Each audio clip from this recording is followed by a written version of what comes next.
네, 안녕하세요. 반갑습니다. 저는 이규영입니다. 오늘 제가 소프트웨어 아키텍처 주제를 가지고 여러분들하고 1시간 정도 같이 고민해보는 시간이 됐으면 좋겠고요. 졸리시죠? 식사하시고 나서. 안 졸리게 제가 해야 되는데 걱정입니다. 유현진 씨가 4승을 했답니다. 보셨어요? 네. 오늘 뭐 그것 때문에 조금 더 오전이 더 즐거웠는데요. 오후에도 여러분들 저하고 함께 이게 소프트 아키텍처에 대해서 같이 고민을 하면서 저렇게도 바라볼 수 있겠구나라는 생각을 좀 하셨으면 좋겠다는 생각을 가지고 하겠습니다. 저는 그 개발자들 프로젝트를 하면서 개발자들하고 이렇게 얘기를 하다 보면 그 개발이 업무 비즈니스에 맞는 소프트웨어 개발하는 건데도 불구하고 항상 그 비즈니스 빼버리고 자기 관점에서 얘기하는 굉장히 많이 봤고요. 또 하나가 이제 그게 구현이 돼서 이제 운영이 되는 예를 들면 서버나 네트워크나 아니면 뭐 어플리케이션 프로그램으로 돌아가야 되는데 그런 거에 대한 환경에 대한 이해를 전혀 이렇게 안 하고 하는 것들을 많이 봤습니다. 그래서 이제 실로 보면 프로그램이 가동되는 시스템이나 논리적에 대한 환경의 이해가 좀 필요할 것 같고요. 그 다음에 개발 과정이나 운영 단계에서 문제가 발생할 수밖에 없습니다. 실적으로 보면. 근데 이제 그거를 했을 때 실적으로 그 해결을 효율적으로 할 수 있는 것이 이제 아키텍처인데 그런 거에 대한 고민을 또 별로 안 하는 걸 많이 봤고요. 그래서 저는 소프트웨어는 어떤 그 코딩을 열심히 하는 이런 기능적인 뭐 그런 것도 있지만 기술 베이스의 어떤 창조적인 상업이라는 생각을 굉장히 많이 하는데요. 요즘 우리 소프트웨어 기술자들의 과학 기술자들이 안녕하지 않죠. 예를 들면 뭐 SI 단가에서 뭐 대학 나오고 4년 됐으니까 넌 500만 원, 너도 500만 원. 어떻게 소프트 생산성이 사람마다 다 다른데 물건 값을 매기듯이 그렇게 매기는지 잘 모르겠습니다. 저는 거기에 굉장히 큰 반론을 제기하는 사람 중에 하나고요. 그래서 소프트웨어 기술자가 안녕한 시장 환경을 꿈꾸는 사람 중에 하나입니다. 그리고 제가 오늘 여기서 말씀드리는 이론 내용이 많이 있는데 그런 게 중요하다는 것보다도 그런 걸 이해를 해야 된다는 거죠. 그리고 그 배경에서 이 경험을 쌓으면 훨씬 더 좋다. 그래서 코딩을 하는 개발자 관점이 아니라 아키텍처 관점의 철학을 좀 가졌으면 좋겠다. 아키텍처의 그 관점은 어떤 사실이라는 게 있죠. 어떤 사실이라는 게 있는데 그걸 이제 보는 관점이 다를 수 있습니다. 예를 들면 개발자가 보는 거, 그 다음에 품질 관리자가 보는 거, 고객이 보는 거, 또 같은 저 같은 이제 TA를 했던 사람들이 보는 거 그런 것들이 다릅니다. 그래서 그런 것들이 결국은 누구의 시각으로 바라보는지에 대해서 이게 같이 보일 수가 있어야 되는데 그렇지 않은 것들이 요즘 많이 있고요. 그동안 이제 우리 소프트웨어 산업 특히 이제 SI는 고객이 SKK 이런 얘기 시키면 시키는 대로 K는 이제 표현이 좀 그럴지 모르겠지만 하여튼 까라는 대로 이렇게 이제 그렇게 이제 소프트웨어를 많이 이제 요즘 일을 많이 하죠. 그런 것들이 저는 이제 좀 그렇다 이런 생각을 많이 했고요. 그래서 소프트웨어 아키텍처를 바라볼 수 있겠구나라는 생각을 좀 새로운 관점에서 여러분들한테 좀 영감을 줬으면 좋겠다라는 생각을 갖고 있습니다. 그리고 세미나는 장점도 있고 단점도 있습니다. 그래서 깊게 못 가는 게 이제 단점이죠. 근데 이제 전반적으로 어떤 영감을 얻는데 세미나만큼 좋은 게 없습니다. 그래서 아쉬움이 좀 있다 하더라도 부족한 건 저희 많이 이렇게 질적을 해주시고요. 그동안 프로젝트 하면서 많은 장면이 떠올랐습니다. 이거 정리를 좀 하면서 소프트웨어 아키텍처를 이해하는데 우리가 이제 통상적으로 보면 이런 대상들이 있습니다. 그러니까 시스템 아키텍처, 데이터베이스 안에 있는 구조나 인스턴스에 대한 분할이나 이런 걸 있고요. 그다음에 네트워크는 이제 또 이렇게 코어 네트워크, 서브, 억세스 이런 식으로 나눠지고요. 그다음에 하드웨어 같은 경우는 이런 스위치나 스토리지, 방화벽 이런 것들의 구성 요소들을 어떻게 배치할 거냐에 따라 또 달라지고요.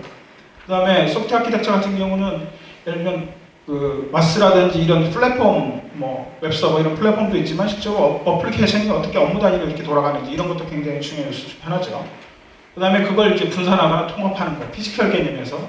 로지컬 개념에서는 프로세스를 어떻게 핸딩을 할 거냐, 아니면 웹서버를 2개 띄울 거냐, 하나 띄울 거냐, 이런 것도 다 이제 하나의 로지컬적인 개념 이죠. 그 다음에 헬스 체크는 이제 어떻게 또 프로세스를 체크할 거냐, 아니면 또뭐 내가 저걸 헬스 체크를 어떻게 할 거냐, 이렇게 되겠죠. 그리고 여러분들 많이 아실 텐데 엔터프라이즈 아키텍처라는 게 있습니다. 그래서 거기 프로그램에 보면 어플리케이션, 그 비즈니스, 데이터, 테크놀로지 이런 식으로 어떤 그 퍼스펙티브라고 해서 관점들이 이제 이렇게 정리되어 있고 그 간의 연관관계를 이렇게 마련해 놓은 게 있습니다. 그래서 데이터베이스 아키텍처를 보면 이게 이제 그 개발이나 어떤 그 관점에서 볼 수 있는 것들이 보면 이제 이런 상품이나 수신, 뭐 어떤 금융 쪽의 그 도메인이라고 하면 이걸 주제 영역이라고 우리가 통상적으로 얘기를 해서 이게 정보 영역을 만들고 저 안에는 이제 엔티티가 있고 DB로 내려가면 구체적인 테이블 스페이스나 이런 명이 이제 되겠죠, 그죠? 그러면 이제 이거는 대부분 그 어플리케이션 하시는 분들이 이제 볼 수 있는 관점들이죠, 그죠? 근데 실제로 이게 구현이 되는 것들은 DBMS에 올라가서 이렇게 또 되잖아요. 또 서버에 올라가고 그런 것들이 이제 아셔야 되기 때문에 이제 DB 구축을 할 때의 관점하고 그다음에 개발자의 관점 그리고 유저의 관점이 다 다르다는 거고 그래서 이럴 때 이제 중복 무결성 이런 것들이 이제 DBMS의 기본적으로 이분 입장에서 이제 들어가는 거지만 실제로 이 개발자 입장에서는 이게 어떻게 어느 테이블에서 내가 거림을 짜서 뭐 하겠냐 이런 것이 이제 달라지는 거죠. 이게 DBMS를 실적으로 만드는 이제 우리가 DBA라고 얘기하는 뭐 오라클 엔지니어 이런 친구들 관점에서 보면 이제 이게 보입니다. 그래서 실적으로 데이터가 있는 거, 그 다음에 이 인스턴스를 그 다음에 이 인스턴스를 묶어서 노드를 2개 띄울 건가, 3개를 띄울 건가, 그걸 뭐 어떤 업무별로 구분할 건가, 아니면 뭐 단위 그 그룹별로 구분할 건가 이렇게 할 수도 있고요. 그 다음에 뭐 이 클라이언트에서 직접 올라오는 오라클 TNS 네임 같은 거 어떻게 줘서 어떻게 분산을 시킬 건지 이런 것들이 다 하나의 프로젝트들이라는 거죠. 그리고 그 시스템, 그러니까 서버 말고요. 우리가 통상적으로 얘기하는 플랫폼, 웹 서버, 컴포넌트 서버, 그 다음에 데이터베이스 이런 것들이 이제 배치할 때 실제로 사용자 브라우저 단계에서부터 웹 서버로 들어오면 얘가 뒤로 넘어가서 DB하고 어떻게 붙어서 움직이는 건지, 그 다음에 대외적으로 어떻게 연결을 할 건지 이런 것들을 구현을 할 때 논리적으로 분산시키고 물리적으로 어떻게 통합시키고 이런 부분에 대한 것들이 결국 아키텍처 관점이고 이런 거를 보는 사람들은 어플리케이션 사람들이 실제로 하진 않지만 컨셉은 갖고 있어야 된다 이런 얘기죠. 그러니까 예를 들면 저는 이제 가끔가다 그런 얘기도 하는데 개념 연구소를 좀 만들었으면 좋겠다. 가끔가다 그런 얘기를 하죠. 저 사람 개념이 없어 이런 얘기 많이 하잖아요. 그래서 개념이 없는 사람들을 개념주의소에서 이렇게 차에 이렇게 뚜껑을 열듯이 개념을 주입해 주는 거예요. 그리고 한 10만 원 딱 받는 거죠. 그래서 그런 비즈니스 모델이 참 좋겠다는 생각을 많이 합니다. 그래서 이게 웃으셨어요. 비즈니스가 될 것 같죠? 그렇지 않아요? 하여튼 그런 생각이 좀 듭니다. 그래서 그렇지만 그 개발자들이 이런 걸 거의 간과를 하고 지금 대부분 환경에 가보면 막 바로 코딩하는 형태들이 많이 나타나는데 그런 것들을 좀 제가 말씀드리고 싶고요. 두 번째는 이게 이제 개발자들이 주로 쓰는 이제 어떤 어플리케이션을 만들 때 업무의 순서라든지 프로세스 순서 상황계를 만들 때 이런 형태를 많이 만들어서 HTML 안에서 애플릿 돌아가면 이게 데이터가 다운로드로 들어오면 이게 통파신이나 이런 거 가지고 불러서 어떻게 불러드리고 이런 것들을 이제 만들어 나가기 시작을 하죠. 근데 이것도 실적으로 보면 앞에서 봤던 그런 컴포넌트들, 그런 패키지 위에 플랫폼 위에 돌아가는 거고 또 뒤로 앞번에 말씀드렸던 데이터베이스 쪽에서 보면 그게 어떻게 어떤 데이터를 건들 건지 이런 것들에 대한 것들이 한꺼번에 다 이루어지잖아요. 왜 여기 다 그 안에 있어야 되는 거죠. 그러면 시각을 볼 때 개발자 관점에서만 보면 이 관점에서만 보면 앞에서 지금 설명드렸던 그런 기반 환경에 대한 것들은 이해를 못하기 때문에 뭐가 문제가 되냐면 성능에 대한 것들이 굉장히 문제가 많이 생깁니다. 실제로 큰 프로젝트를 가보면. 두 번째는 이제 죽었을 때 장애 처리나 이런 것들에 대한 것들 이제 이해를 잘 못하고 그다음 환경이 이제 요즘 그 개발을 대부분 다 로컬에서 하잖아요, 그죠?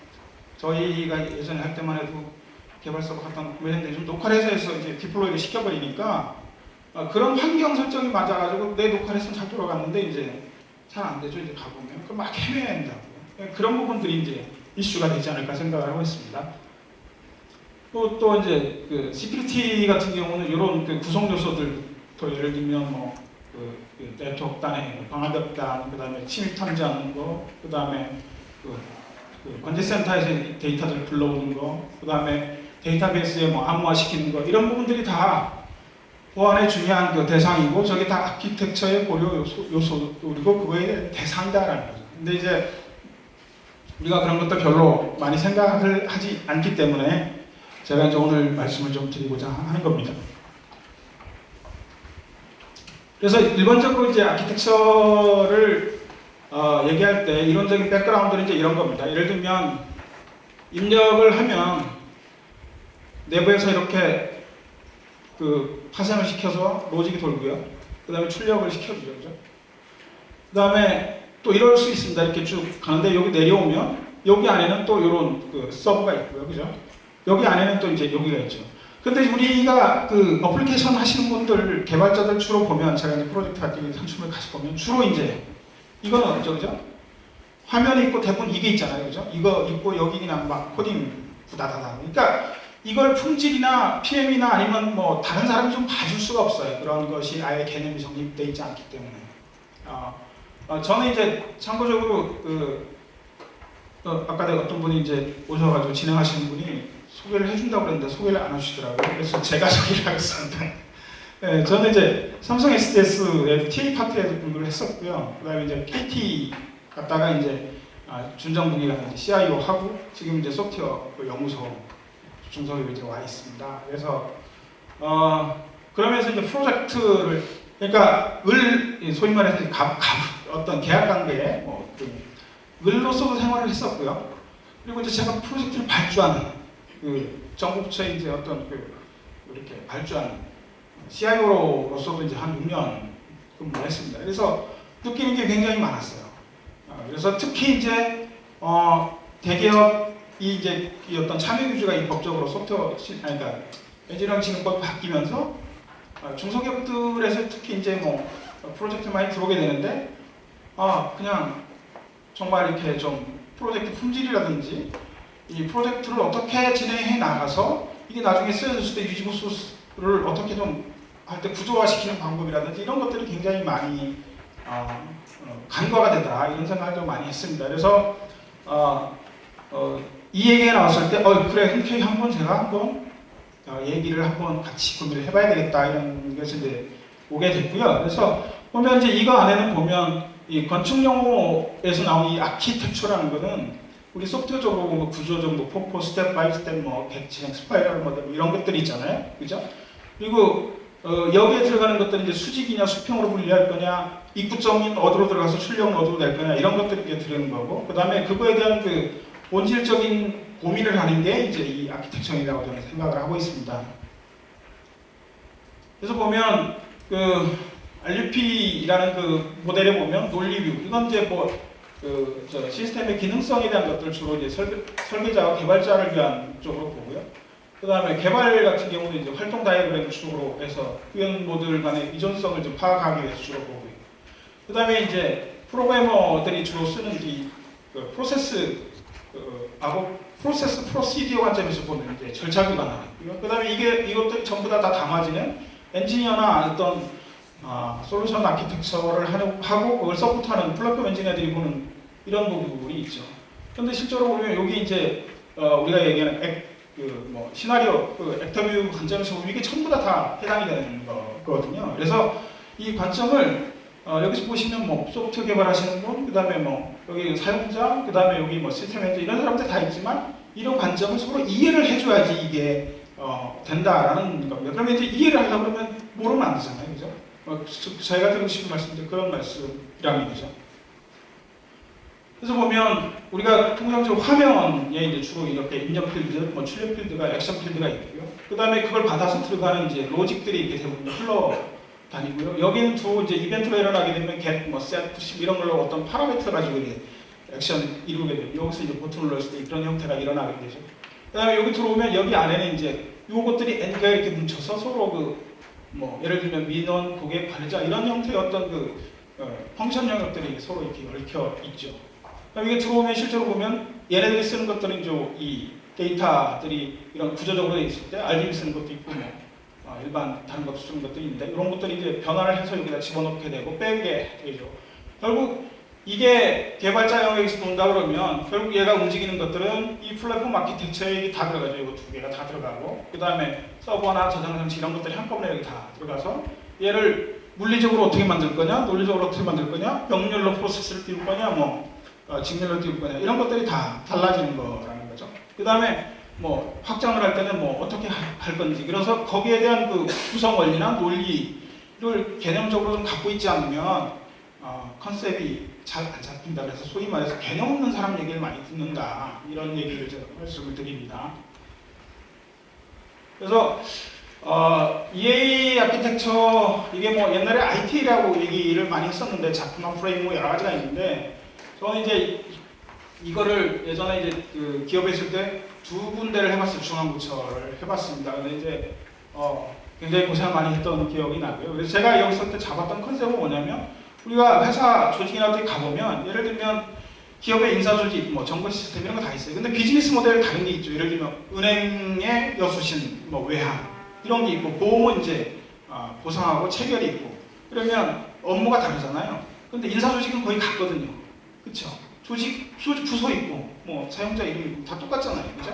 그리고 고객 있고 그 다음에 또 뭐가 다를까요? 예를 들면 제조 같은 경우는 뭐 상품 운송 뭐 이런 것부터 뭐 물품 구매 이런 형태로 이제 업무 영역이 있죠. 그런 것들이 이제 기능 몰락이 되면 거기서 쓰는 데이터들이 있어요. 예를 들면 인사조직 관리에서는 인사 데이터가 인사 정보가 필요할 거 아닙니까? 그래서 인사 정보에는 예를 들면 생년월일이 어디냐 이런 기본 정보서부터 한 학교는 어디서 나왔는지 뭐 경력은 어떤 거라는지 그 다음에 뭐 교육사는 어떤 건지 성과는 그 다음에 또 뭐가 있을까요? 그런 그 도메인들이 밑에 이제 하게 돼 있죠. 그 둘 간에 이제 그 연결이 되고 밑으로 내려오면 그게 이제 구체적으로 엔티티가 되죠.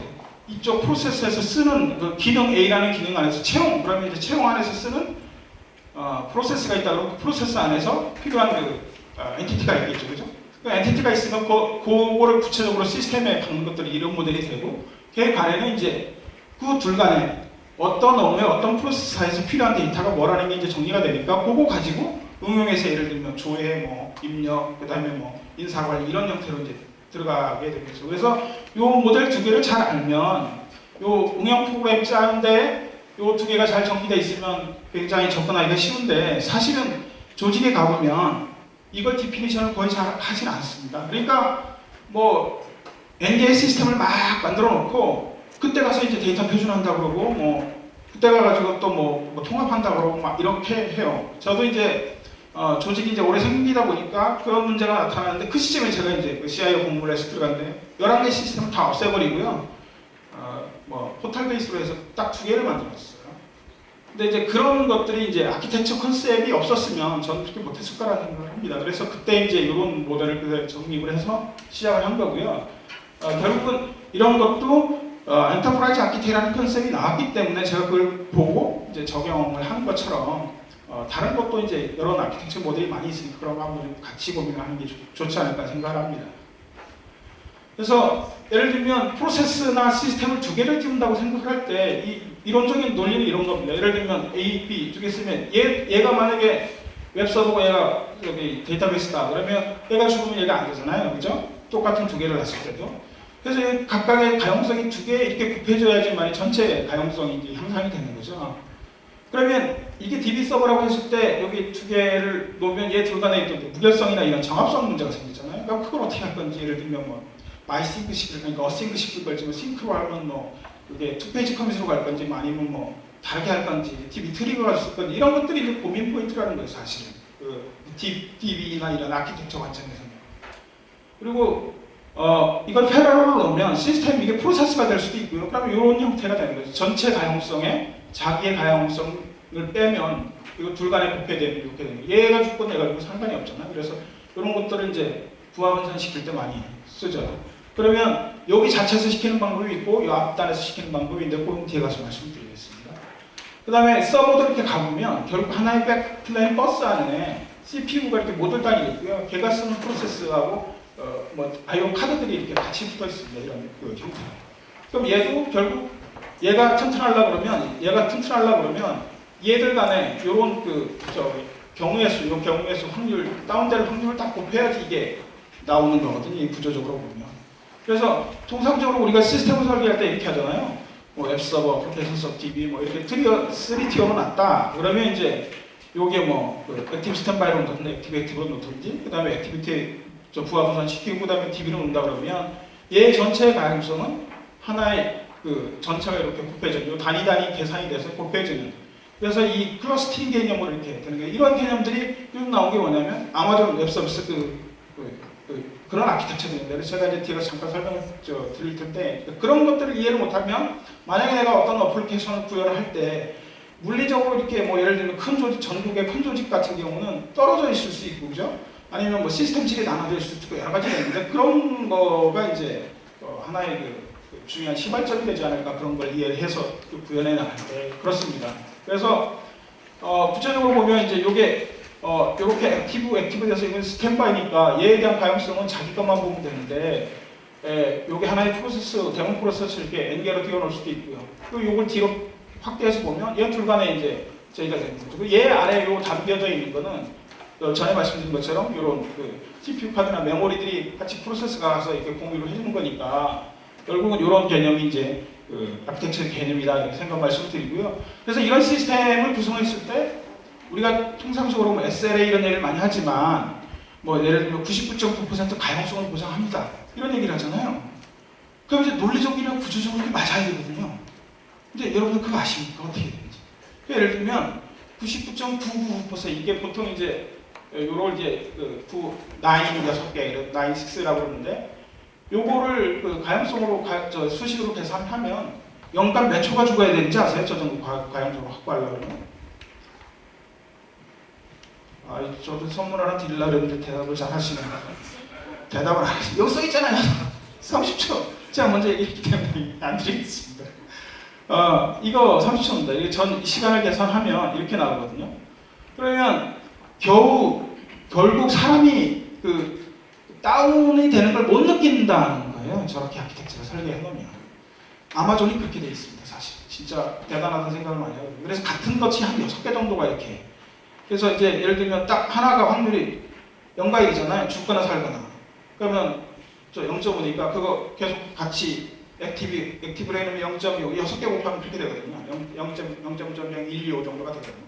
그러니까 그런 것도 그렇게 구조를 설계해놔야지 되는데 사실은 우리 제안할 때 어떻게 합니까? 뭐 그냥 업체에서 준 자료 막 받아다가 그냥 이거는 뭐 가용성 얼마를 확보하면 돼 이렇게 막 최상의 컴퓨터 이러면서 최상의 아키텍처를 막 질러대죠, 그죠? 이론적인 거 없잖아요. 그 다음에 뒤에 논리적인 게 없다고요. 그래서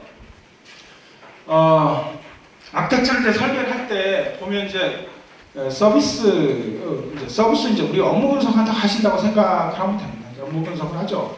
그래서 뭐 예를 들면 은행에 제일 중요한 게 뭡니까? 인아웃 하는 거, 계정기 업무거든요, 그죠? 요즘 인터넷으로 많이 하잖아요. 그럼 만약 그거는 좀 죽으면 안 돼요, 그죠? 예전에는 뭐 밤에 이렇게 배치 돌릴 때 잠깐 죽었었는데 요즘은 뭐 바로 그냥 한 30분 만에 바로 보통 12시 넘어가는데 바로 한 30분 다운되고 바로 넘어가는데 이제 그렇게 이제 아키텍처 설계하죠. 그런 거 하고 예를 들면 학생들 수강 시스템 있잖아요. 그건 언제만 필요합니까? 그죠? 그런 것이 이제 서비스를 분석하는 거죠. 유저가 어떻게 어느 조직하고 어떻게 커뮤니케이션하고 그다음에 이 서비스는 굉장히 호화 서비스고 이게 24시간 돌아가야 되고 이런 것들이 그러면 이제 그거에 대한 정책을 세울 때 얘는 이제 죽으면 안 되니까 그죠? 죽으면 안 되니까 그러면 예를 들면 하드웨어, 플랫폼 제가 이제 플랫폼이라는 통상 와스, DBMS 이런 걸 얘기하는 거예요. 그런 플랫폼, 그 위에 올라가는 어플리케이션도 어떻게 URL 부분에서 웹 데모를 띄울 건지 이런 것도 고민을 해줘야 되잖아요. 이제 그런 부분을 이제 말씀드립니다. 그리고 그것이 이제 논리적으로 설계가 되면 토폴로지라고 하는데 그걸 설계가 되고 그러면 요거에 따라서 토폴로지에서 하나씩 받아서 시스템 네트워크 어플리케이션 DB 이런 걸 설계가 되고 용량 선정하고 솔루션 선정 그 다음에 이제 실적으로 도입해서 설치하고 이제 테스트가 되고 이런 형태의 이제 사이클을 갖게 되죠. 그래서 보면 계층화를 시켜야 되는데 계층화를 시키는 목적은 이제 논리적 편차하고 단위 부활 처리 중요도를 파악하는 겁니다. 예를 들면 계정계 특히 이제 예를 들면 단순 요구를 요금 처리하는 거하고 계정계 쪽에서도 이제 저기가 있습니다. 월 단위로 이렇게 적금 드는 거 있잖아요, 그죠?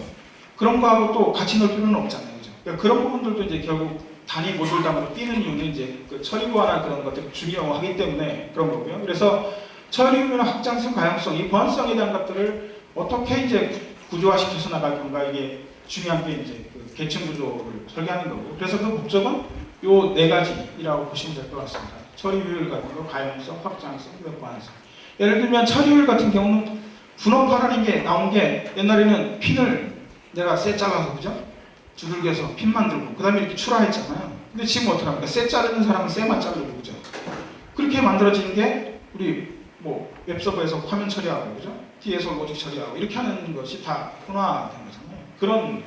그래서 한꺼번에 다 하는 것보다 층별로 나눠서 최적화하게 하는 방법들이 있고요. 그 다음에 이제 서비스의 논리적 편차에 따라서 어떻게 흘러가야 되는지. 예를 들면 A라는 유저가 A라는 서버한테 들어가서 쿼리를 해서 던져서 나오면 바로 상관이 없는데, 여기서 계산을 하고 다른 데 가서 뭔가 참조를 하려고 그러면 그 네트워크가 받쳐주는 터폴로지를 제대로 봐야 됩니다. 그러니까 무슨 얘기냐면 다시 이렇게 돌아 나오는 이게 네트워크 구성도나 이런 데이터 플로우를 보면 IP 이런 거 이렇게 계속 어떤 데 사이트를 가보면 여기다 던지고 다시 나와서 스위칭 허브를 거쳐 뒤로 이렇게 다시 들어가서 나온다.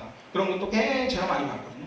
그러면 그거는 만약에 이제 여기서 데이터를 던져서 쿼리를 해서 떨어지면 뒷단에 가서 이제 데이터 플러스 바로 빼버리면 앞에 네트워크와도 4번이 걸리는 게 한 2번만이면 되거든요. 그런 것들이 이제 사례들이 있습니다. 뒤쪽에 이제 잠깐 좀 말씀드릴 거가 있고요. 그래서 그런 부분들이 이제 트랜잭션 흐름을 잘 어떻게 움직여야 되는지 잘 파악을 해야 된다는 거죠. 그래서 그냥 우리가 이제 통상적으로 보면 이렇게 이제 4단계, 뭐 3티어, 2티어 이런 용어도 많이 나오는데, 이렇게 이제 저는 구성을 하고요.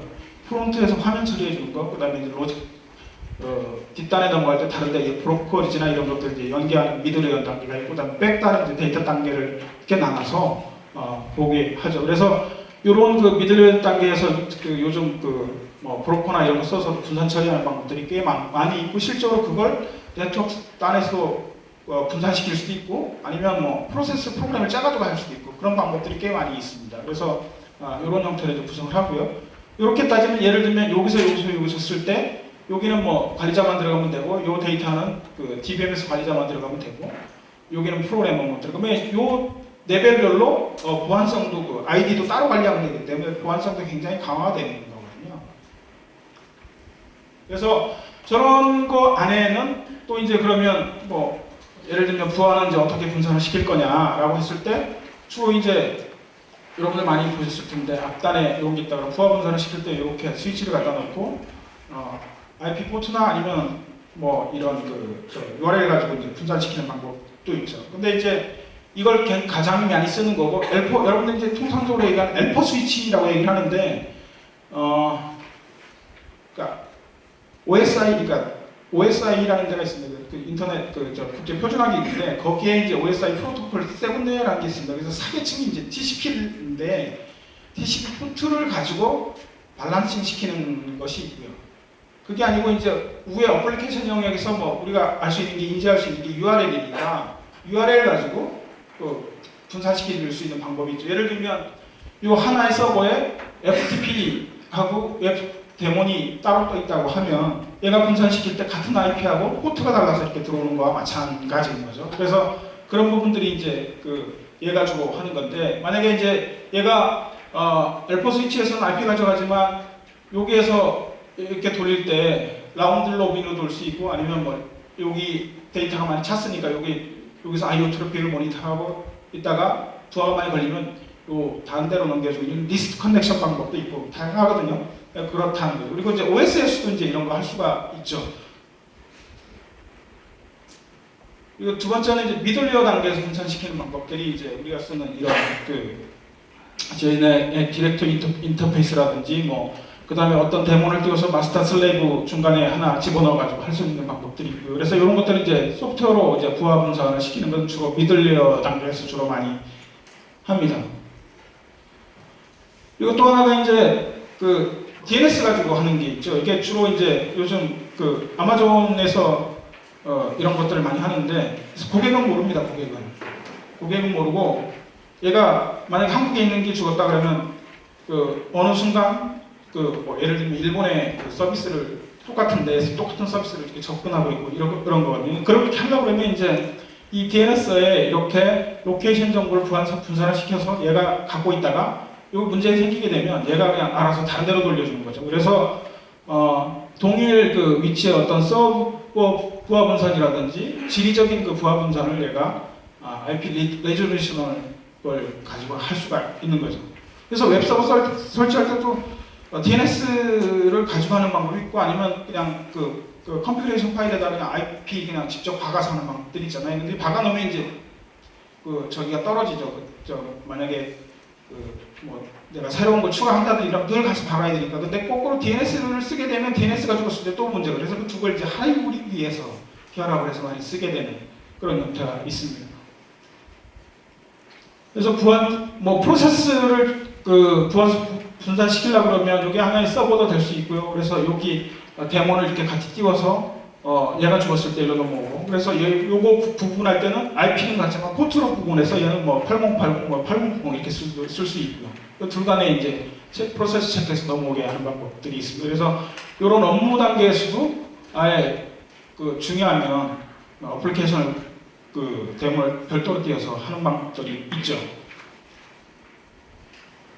그래서 우리가 그 토폴로지를 설계할 때 이게 수직입니다. 수직. 그러니까 예를 들면 우리가 티어링이라는 걸 얘기했으니까 아버지, 아들, 손자 이렇게 가는 것처럼 화면에 그다음 로직 있고 데이터가 있다 이렇게 가는 거죠.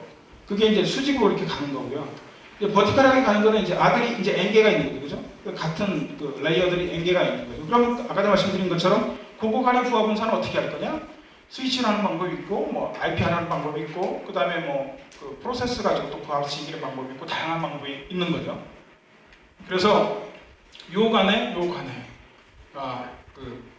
수평적으로 수직적으로 토폴로지를 구성해 들어가는 게 기본적인 아키텍처 컨셉입니다. 그러면 그 소프트웨어도 마찬가지라는 거죠. 뒤에 가서 잠깐 좀 말씀드릴 텐데. 그래서 보면 이렇게 구조화가 됐잖아요. 그래서 전체 보면 프레임워크를 관련된 클래스가 여기 있고, 그 다음에 업무 다니는 거, 이걸 이제 별도로 분리해서 여기에 관련된 거 따로 어떻게 드러낼 수가 있는 거죠. 그 다음에 공통 파일 같은 경우는 또 하나의 블럭을 만들어서 필요한 것들을 갖다 쓰게 둘 수가 있죠. 그래서 대부분 우리 개발자들이 지금 프로젝트 하시면 쓰시는 게 이제 이거잖아요. 시퀀스 다이어그램, 그냥 흐름 정도만 주로 이렇게 어떻게 흘러가는지 쓰시고, 그 다음에 아까 코딩하시죠. 왜냐하면 바쁘니까. 엄청나게 바빠요. 그래서 나중에 가보면 QA가 볼 것도 없고 생성도 잘 안 하시니까, 그 다음에 참 도와줄 수가 없겠더라고요. 그래서 그 문제가 생기면 이제 그때 이제 같이 이제 고민을 하게 되는 그런 형태가 되는 거죠. 그래서 제가 이 작품 구조화나 이런 컨셉을 말씀드리냐면 HTML도 이렇게 돼 있잖아요, 그죠? 맨 앞에 돼 있고, 그 다음 바디가 있고 이렇게 돼 있죠. 여기에 이제 프로그램 들고 이런 것들을 우리가 동 구조라고 얘기를 하잖아요. 그러니까 그런 것처럼 항상 생각할 때 이런 구조화나 계위, 하이라키 이런 걸 생각을 하는데, 그게 그러면 업무 펑션 단위로 띄울 거냐, 어플리케이션 개발할 때, 아니면 프로세스 단위로 띄워서 할 거냐, 아니면 무슨 액터 단위로 할 거냐, 그거는 상관없지만 이렇게 해야 된다는 거죠. 상관없지만 요게 A 업무, B 업무가 될 수 있고, 둘 간의 커뮤니케이션이 될 수 있고, 얘가 들어오면 요 안에서 돌아가는 로직들이 있을 거고, 요 안에는 요 프로세스 안에는 구체적으로 내용들이 이제 어떤 흘러다니는 로직 안에서 돌아가는 것들이 있게 되고, 근데 우리는 대부분 다 이거부터 시작하잖아요, 그죠? 이것도 하면 잘해요. 근데 이거 거의 안 하시죠? 하십니까? 거의 제가 한 걸 본 적이 없어요. 그러니까 그래서 실적으로 뒤에 가서 말씀드렸죠. 어플리케이션 기능 구조 또는 얘기를 이렇게 만들어요. 블럭으로 이렇게 무슨 탐방객 조회, 입력 이렇게 하는데, 실제로 보면 그게 어떻게 1차원이잖아요. 화면 전면도만 딱 보는 거예요. 그 체 안에서 구체적으로 어떻게 흘러다니는 것에 대한 것들이 없죠. 그러니까 어떤 문제가 생겼을 때 남이 굉장히 봐주기가 어렵습니다, 사실. 그래서 그런 것이 개발하시는 분하고 이런 품질이나 프로젝트 관리자하고 또 이제 TA 파트에 있는 사람들하고 커뮤니케이션 할 수 있는 체계가 없는 거죠. 그래서 예를 들면 10명이 프로젝트를 들어가는데 8명은 개발자하고 한 명은 품질이랑 하나는 TA가 들어가서 같이 봐주면 이게 생산성이 더 낮거든요. 근데 그걸 어떻게 판단을 하냐면 10명이 다 같이 개발자가 들어가요. 그리고 자기가 알아서 다 해요. 그리고 QM 한 사람이 들어가가지고 막 힘들죠. PM이 만능이 아닙니까, 그죠? 그래서 저는 이제 좀 중소기업 규모의 프로젝트 하시는 분들이 계시다 보면 권고드리고 싶은 게 뭐냐면 TA, 그다음에 DA, 그다음에 품질 관련 이런 아키텍처나 이런 걸 하는 사람들 키워라, 양성을 해라. 그럼 예를 들면 개발자들이 들어가서 일을 할 때 굉장히 생산성이 난다. 그럼 뭐를 도와줄 거냐? 방금 이런 것들을 다 만들어주고 서포트를 해준다는 거죠. 그래서 웹 프로그램 같은 경우 보면 이렇게 동작을 하잖아요. 근데 이걸 가지고 이제 뭐 업무 단위로 나눠서 다중 프로세스를 띄울 때 그 방법도 이제 iNetD, 유닉스에서 이렇게 하는 방법이 있고 아니면 뭐 스탠다드 방식 같은 경우는 이벤트가 올 때마다 그냥 데몬에서 프로세스를 폭해서 하는 방법이 있죠. 그리고 어떤 특정한 풀을 만들어 놓고 오자마자 그냥 스레드를 계속 생성해 나가서 끊고 맺어주는 방법들이 있습니다. 그런 것들을 잘 못하면 이제 뒤에 보는 것처럼 프로그램들이 이상하게 짠다는 거죠. 그리고 우리가 보는 이런 것처럼 화면 처리하는 거, 그다음에 어떤 데이터 핸들링 하는 거, 이런 것들이 다 따를 수 있는데 이런 아키텍처를 실제 개발자가 다 그릴 수가 없고 여기 들어가는 것들만 업무 단위에서 개발자들이 기울이니까 이런 부분들을 같이 공유를 해주는 게 이제 아키텍처에 같이 해주는 방법이다라고 말씀을 드릴 수 있죠. 그래서 이런 것도 이제 알아야 면장을 해놓는데 보면 HTTP 동작을 이렇게 합니다. DNS 루크업 해오고요. 이제 이미 DNS 루크업이 와 있어서 IP가 내가 메모리 내 녹화기에 있으면 이건 안 하고요. 그런데 get 커넥션을 맺죠 이렇게. 그럼 얘가 OK 떨어뜨리고 데이터를 쭉 이렇게 긁어 옵니다. 그러면 여기서부터 여기까지 TCP 세션 구간의 타임을 아까 얘기했던 엘퍼 스위치가 재는 거고요. 여기 이제 데이터 받는 거거든요. 그럼 요거를 예를 들면 여기서 넘어갈 때 분산을 해서 서버 단위로 분산해 줄 거냐, 아니면 업무 단위로 URL, 서브 URL을 해줄 거냐, 그걸 DNS 박을 거냐, 아니면 IP 가지고 갈 거냐, 이런 것들은 다 이제 컨셉이 성능하고 이런 거에 다 영향을 미친다라는 겁니다. 그래서 주로 이제 개발자들은 여기서 있잖아. 운영 프로그램, 쿼리 문자 이런 거, 그죠? 근데 DBMS, 그 다음에 DBMS 안에는 뭐 메모리 픽처 이런 것들이 있고, 그 다음에 여기 안에는 이제 이런 참 와스나 이런 것들이 있죠. 그 다음에 여기는 유닉스나 리눅스, 그 다음에 윈도우 이런 VM웨어 이런 환경이 있고, 여기 뭐 저장 장치 이런 피지컬한 환경이 있죠. 근데 실제로 여기에 대해서 하시는 분들이 이걸 바라보는 시각들이 굉장히 안 바라보는, 아까도 얘기했던 그런 5개의 관점들이 있는데 알아서 하는 거하고 그냥 몰라서 그냥 안 하는 거하고 다른 문제거든요. 그래서 보면 이 어플리케이션 이런 것들 가지고 문제 생길 때 이 사람이 봐줘야 될 거는 이런 것들, 인스턴스라든지 뭐 프로세스 어떻게 띄울 건지, 계층 구조로 할 건지, 메모리 할당을 어떻게 할 건지, 흰 메모리 같은 거 예를 들면 그런 것들을 다 변수를 정해주면 훨씬 더 달라지고, 그 다음에 여기서 올라와서 각각의 노는 이 프로세스들 간에 뭐 이런 시스템 파라미터를 써서 걔가 이제 어떻게, 예를 들면 이제 제가 이런 경우도 봤어요. I/O, 그러니까 하나의 파일, 결국 데이터로 얘기하면 DBMS는 블락으로 하지만 그거는 이제 시스템 내에서 보면 I/O를 일으키는 하나의 파일 덩어리거든요. 피지컬하게 이제 접근할 때. 근데 거기에다가 이제 뭐라고 합니까? NAS, 그러니까 광케이블 하나 이렇게 해놨는데, 그리고 거기 파일 시스템 어레이가 이렇게 쭉 있었어요. 모든 데이터가 다 거기 가서 몰리는 거예요. 그러니까 프로세스 I/O 스테이트를 딱 쳐보고 VMS 스테이트를 딱 쳐보니까 CPU가 막 올라가는데 실제로 계산하는 건 요만큼이에요. 그러니까 무슨 얘기냐면 전체 CPU 타임을 쓰는 게 한 80-90%가 계산하는 데는 20% 쓰고 나머지 70%가 타임 딜레이가 많은 거죠. 그래서 그거를 이제 디스크 어레이를 이제 분산을 시켜줬어요. 그러니까 금방 빠르죠. 2배 정도 개방. 그러니까 그런 것들이 뭐냐? 이런 구조적인 생각들이 없는 거예요. 그러면 이제 여기서 아무리 뒤져서 뭐 해도 여기서 문제가 생기면 또 안 되거든요, 그게. 그래서 요즘 하도 요즘 많이 되는데 여기 클라이언트가 이렇게 있으면 얘도 이렇게 노드 들고 얘에 대한 거를 누가 중간에 믿을 관리하고 있는 트랜잭션 그 미들레이어처럼 얘가 관리하는 게 노드네임이라는 게 있고요. 얘가 바뀌면 이거 항상 이렇게 업데이트를 칩니다. 얘가. 그럼 얘는 메타데이터를 얘에 대한 것들을 다 갖고 있죠. 그래서 카피 뜨면 그냥 바로 카피가 돼요. 그리고 얘도 또 죽으면 안 되니까 얘하고 또 우리 세컨을 갖고 있죠. 그래서 이런 걸 분산을 시켜놓기 때문에 죽어도 금방 그냥 이렇게 바로 복구가 됩니다. 그래서 여기 안에는 이런 그 디렉토리, 파일, 시퀀스, 그 다음에 저장식까지 이렇게 다 갖고 있다. 그래서 보면 가용성 99.9%를 확보한다 이렇게 돼 있어요. 그 아마존 웹 서비스에 가보면 이게 그러면 제가 아까도 얘기했죠. 30초. 이거 몇 초예요? 거의 안 죽는 거죠, 그죠? 아마존 서비스가 이렇게 돼 있어. 자기네는 이 정도 가용수를 유지하겠다. 그럼 어떻게 되냐? 여기까지 6개 정도 같은 프로세스인데 이거 더 계산을 해봐야 되겠죠. 그래서 보면 이렇게 그 클라우드 컴퓨팅 그 프로세스들이 있고 얘가 이제 탄력적으로 이렇게 증가를 해요. 근데 어떻게 하냐면 부트, 뭐 데이터 이런 걸 갖고 있다가 스냅샷을 계속 떠나가요.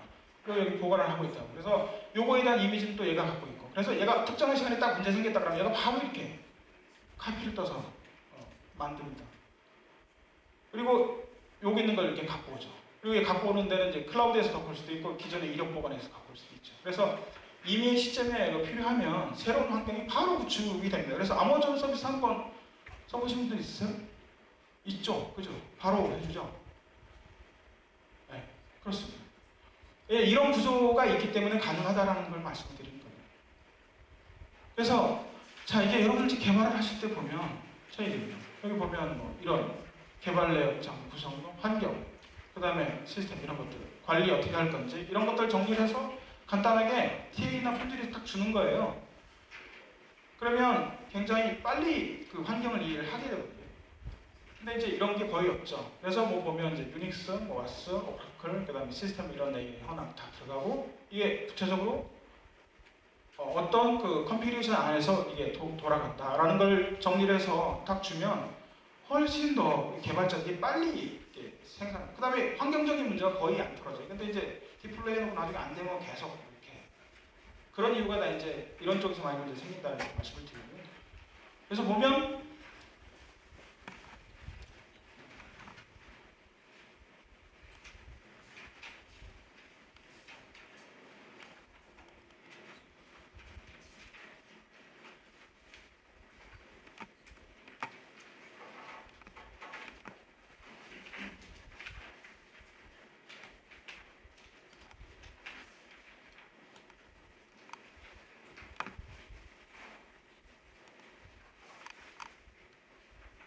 네, 저기가 멤버 5인가요? 전체 다 한 거예요. 그래서 보면 그 예를 들면 TA 파트에서 이렇게 여기 하드웨어에서부터 하드웨어 컴퓨터 파일이라든지 뭐 시스템 그 영역에 대한 내용들 다 그 다음에 시스템 소프트웨어들 HTTP 데모는 어떻게 돼 있고 그 다음에 분야별로 다 띄웠죠 이렇게 그죠? 그러면 요거에 대한 그 컨피그레이션 파일들은 여기 다 들어가요 그죠? 그 다음에 뭐 또 어나더 소프트웨어들이 이제 들어가야 하면 거기에 대한 위치나 이런 것도 다 정리를 해놓고요. 그 다음에 오라클이면 오라클에 관련된 그 테이블 레이어라든지 파일 것들 정리를 해놓고 뭐가 쓰는 건지. 그 다음에 그 하드웨어 관련된 것도 스위치나 이런 것들이 이제 이게 어떤 포트로 들어가 잘 모를 때가 있는데 그런 것들 이제 관리자들이 볼 때 이제 들어가 이렇게 해놓고. 그 다음에 어카운트 정보도 이제 해놓고 그 다음에 또 유저별로도 또 프로세스 유저별로도 따로 이렇게 정리를 해놓은 거죠. 그 다음에 얘가 네트워크 소프트웨어, 그 다음에 하드웨어, 서버 뭐 이런 것들이고요. 앞단에는 전체 관점에서 다 해놓은 거고 이건 서비스 관점에서 보는 거예요. 이게 서비스. 그러니까 예를 들면 인슈라는 서비스 관점에서 또 인슈라는 얘 관점에서 네트워크 구성에 대한 거, 그 다음에 하드웨어 구성에 대한 거, 그 다음에 소프트웨어가 어떻게 돼 있는지. 요거는 없습니다. 제가 프로젝트 산출물이 실적으로 정리하는 거라 요거 이제 들어가서 없고요. 자꾸 책을 뒤지시는데 요거 없습니다. 아무리 뒤져서. 그리고 어카운트 정보에 대한 것들 이렇게 정리가 되어 있고 그리고 DBMS에 대한 것들 이렇게 정리가 되어 있고 그 다음에 이거를 이제 관리할 때 그러면 예를 들면 웹서버 관리에 대한 것들 그 다음에 어플리케이션, 그 다음에 데이터 이런 것들을 룰 정리해서 딱 던져주면 이게 그 개발성 승성뿐만 아니라 운영까지 자연스럽게 넘어가거든요. 나중에. 근데 이제 이런 것들에서 거의 사실은 지금 안 하시는 것들 이제 꽤 많이 봤고요. 네, 그렇습니다. 그래서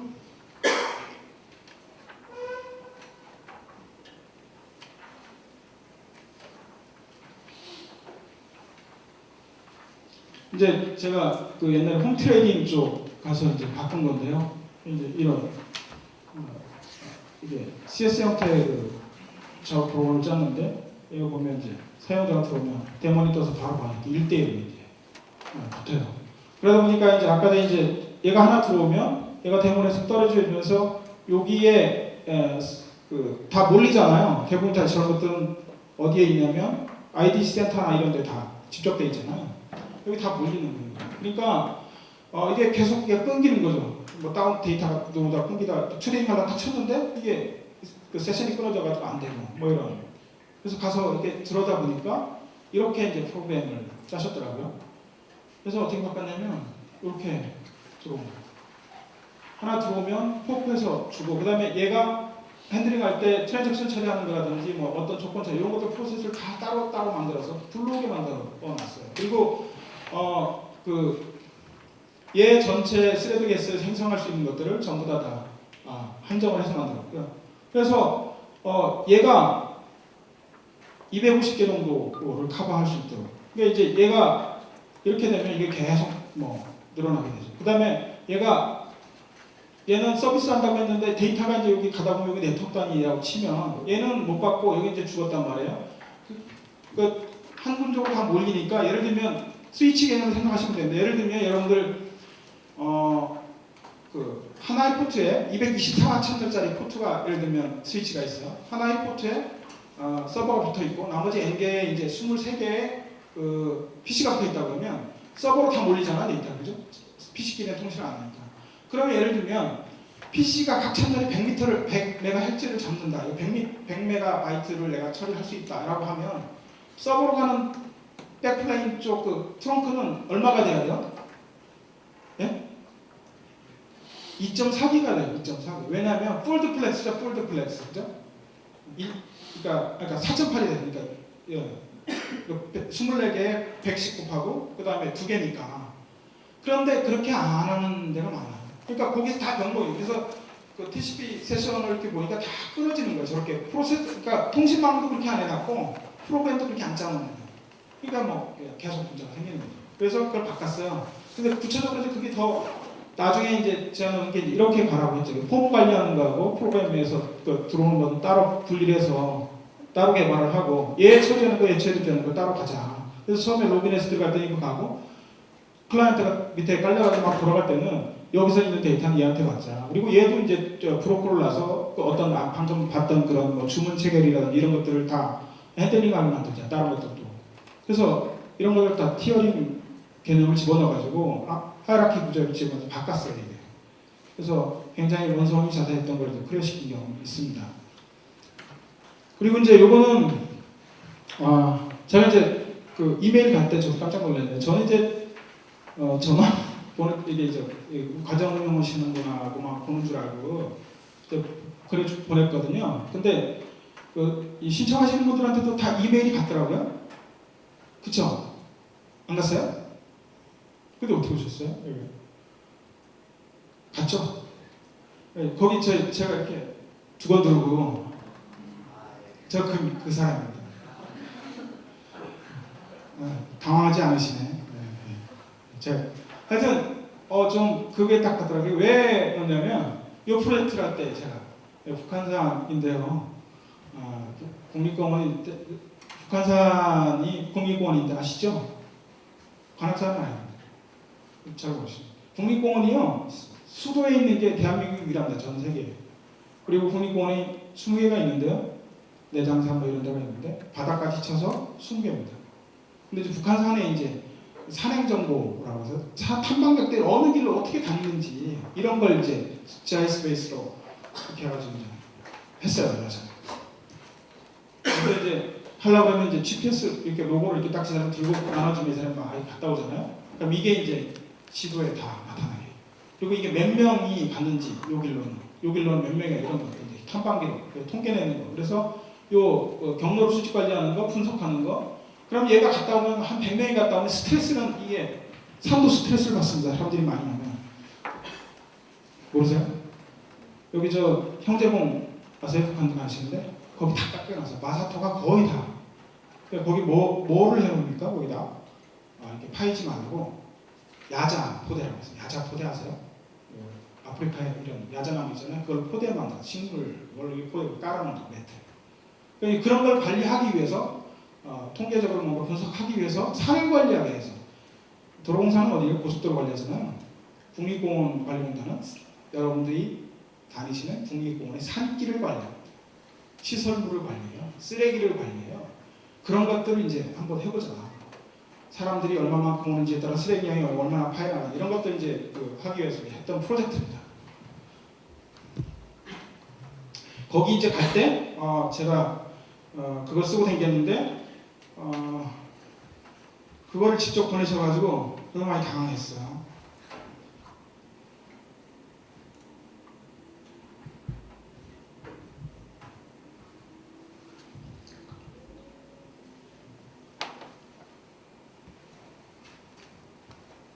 자, 여기서부터 이제 말씀을 드리면 방금 봤던 거고요. 네, 이런 산이 이제 요 탐방로라고 합니다. 산행. 그러니까 이런 등산로라고 해요, 등산. 구기분소에서 제가 이렇게 들고 이렇게 쭉 가면 이렇게 찍히는 거예요. 그래서 얘가 GPS 포인트가 요 구간 지나면서 다 찍히기 때문에 어느 길로 어떻게 다니는지 다 볼 수가 있습니다. 그래서 두 가지가 있는데요. 전문 GPS기를 주는 방법이 하나가 있고 여기 저 스마트폰에 있잖아요. 산행정보 앱이라고 있습니다. 다운받아보세요. 거기에 이제 데이터를 받아서 쓰는 거예요. 그리고 이제 걔가 그러면 많이 다닐수록 사람들이 다닐수록 이제 쓰레기량 지수가 몇 개 있는데 그다음에 사람 수 그다음에 지질 그다음에 생물 다양성 이런 것들 이제 변수를 가지고 구간별로 지표에서 나오는 것들 이제 스트레스 값을 이제 뽑아내는 형태의 이제 프로젝트입니다. 그래서 보면 기초 데이터가 이렇게 들어가면 사람 수, 그다음에 생물 다양성, 그다음에 지질 이런 것들 정보가 들어가면 얼마나 많이 들어갔는지에 따라서 이제 이걸 정리해서 만들어내는 거고. 그래서 어플리케이션 기능도 이렇게 만들었어요. 그다음에 거기에 쓰이는 데이터들은 지표들보다 트래킹 이렇게 만들었어요. 그다음에 그 데이터 간의 관계는 동력과 탐험로하고 이동 경로하고 둘이 이렇게 있고 얘가 이제 N개로 볼 수 있죠. 그다음에 거기 들어가는 거는 마스 서버가 있고, 그다음에 사용자가 내부 녹화에 있고 바깥에 돼 있을 수 있고, 그다음에 마스 서버에서 관련된 파일을 올라오고, 그다음에 JS 파일에서 JS 데이터 이렇게 갖고 와서 들어가고. 자, 여기 이제 제가 드리고 싶은 말씀은 이제 이런 것들이 이제 이렇게 정리됐죠. 그다음에 그 개발자 PC, 그다음에 테스터, 그다음에 개발 서버, 그다음에 테스트 환경 이런 것들 이렇게 정리가 됐어요. 그리고 기능 블럭도 그 안에 들어가면 이제 와스단에서 들어가는 게 이렇게 이제 분할하겠다 이렇게 해서 이제 정리를 한 거거든요. 뭘 느끼세요 이걸 가지고? 대부분 프로젝트가 이 정도 선출을 낸 것도 굉장히 양호한 거라고 저는 생각을 하거든요. 특히 중소기업들하고 제가 이렇게 프로젝트 하는 걸 가보면 이 정도도 아닙니다 사실. 근데 뭘 느끼세요? 여기에 논리나 구조나 이런 게 있나요? 그냥 평면도죠, 그죠? 그래서 네트워크 구성도 이렇게 돼서 HTTP 들어오면 DB에서 세션 맺어가지고 가져가고 이런 얘기. 그리고 이제 거기에 들어간 소프트 아키텍처는 이렇게 돼요. 그럼 예를 들면 이 아키텍처를 보면 제가 처음에 샘플을 줬던 거 있잖아요, 그죠? 거기에 이제 이렇게 표시하고 나서 드릴다운해서 스크립트를 합니다, 구체적으로. 그런 것들을 알 수가 있나요? 모르죠. 그럼 만약에 이제 개발자가 운영으로 넘어갔을 때 모르죠. 사람이 머릿속으로 전달해줘야 되잖아요, 그죠? 그렇잖아요. 그게 사실은 제가 판단할 때 그런 게 사실은 소프트웨어공학이 굉장히 저는 이제 좋은 학문이라고 생각을 하는데 그런 것들이 결여가 되면서 그냥 아까 얘기했던 대학교 4년 500만 원, 너도 500만 원. 그럼 SI 프로젝트 가면 여기는 500만 원씩 들어왔는데 300만 원씩 들어왔어요. 이거 안 되겠네. 여기 윈 이렇게 하잖아요. 제한 평가할 때. 근데 사실 소프트웨어 생산성은 사실 사람마다 굉장히 편차가 있잖아요. 그죠? 근데 그걸 왜 그렇게 합니까? 우리가 이렇게 만들었다는 거죠. 건설에서 들어오는 문제도 있잖아요. 건설은 눈에 보여요. 이게 못을 몇 개 받는지 도배를 몇 개 하는지 눈에 대충 보이거든요. 소프트는 잘 안 보인다고. 근데 그렇게 한다고요. 제가 봐서는 저는 이제 패키지 예전에 뭐 이렇게 했던 적도 있는데 한국에 그 만든 시뮬레이션 툴을 안 써요. 특히 이제 건설 지금 조금 달라졌는데 그 마이다스라고 혹시 아세요? 옛날에 히든 챔피언이라고 TV도 나오고 했었는데 그 사람들이 이 엔지니어링 소프트웨어 가지고 좀 떴는데 그거 처음에 되게 애를 먹었습니다. 왜 애를 먹냐면 한국에서 쓰는 소프트웨어들의 그 품질이라든지 거기에 들어가는 로직이나 이런 거 증명이 안 되니까 이렇게 순환 설계를 어떻게 믿냐라는 거예요. 근데 미국이나 이런 데 제품 애들은 그런 얘기를 안 하거든요. 거기서 갖고 오면. 왜 그러냐는 거죠. 저는 이제 이런 데에서 그렇다고 생각을 합니다. 그래서 실제로 보면 이런 단계에서 하나씩 빼내서 여기서 다 그런 것들을 좀 디테일하게 좀 넘어가고 그 다음에 이제 코딩이 들어가면 참 좋겠다라고 생각을 굉장히 많이 하는 거죠. 근데 이제 제가 이제 오늘 이제 그건 제 생각일 수도 있어요. 여러분들 생각이 다를 수 있기 때문에 그게 이제 옳고 그름의 문제가 아니라 생각이 다른 거죠. 일하는 어프로치 방법이 다른 거예요. 그래서 그런 걸 한번 같이 고민을 해보는 자리가 됐으면 좋겠다 이런 말씀을 좀 드리고요. 그리고 마지막으로 시간이 거의 다 됐어요. 제가 20분까지 시간을 허락받았거든요.